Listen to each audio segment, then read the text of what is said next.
Hello friends, চলে এলাম তোমাদের সাথে শেয়ার করতে আমার আইজল ট্রিপের সেকেন্ড ব্লগ। তো ফ্রেশ হওয়ার পর আমরা আবার রেডি হয়ে বেরোয় পড়লাম আইজল সাইট সিন করার জন্য।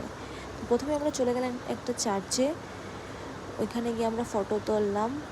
নেক্সট চার্চ দেখার পর আমরা নেক্সট ভিউ পয়েন্টে চলে গেলাম। ওইখান থেকে আইজল অনেক সুন্দর লাগে দেখতে।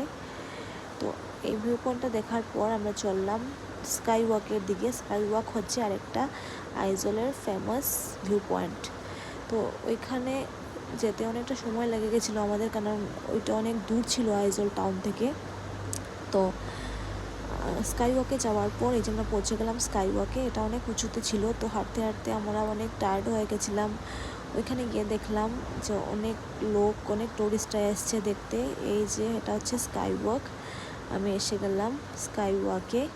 অনেক বাতাস দিচ্ছিল, অনেক উঁচুতে হাইটে এটা, তার জন্য অনেক বাতাস ছিল এখানে। তারপর নেক্সট আমরা কিছু স্ন্যাক্স ট্রাই করলাম ওইখানে। স্ন্যাক্স খাওয়ার পর আমরা চলে এলাম আমাদের হোটেলের পাশেই একটা রেস্টুরেন্টে মোমোস ট্রাই করার জন্য। ওইখানে মোমোস ট্রাই করে আমরা আমাদের রুমে এসে গেলাম, আর রুমে এসে আবার রেস্ট নিলাম। সো দেখা হচ্ছে তোমাদের সাথে নেক্সট ব্লগে। Tata, bye bye, take care.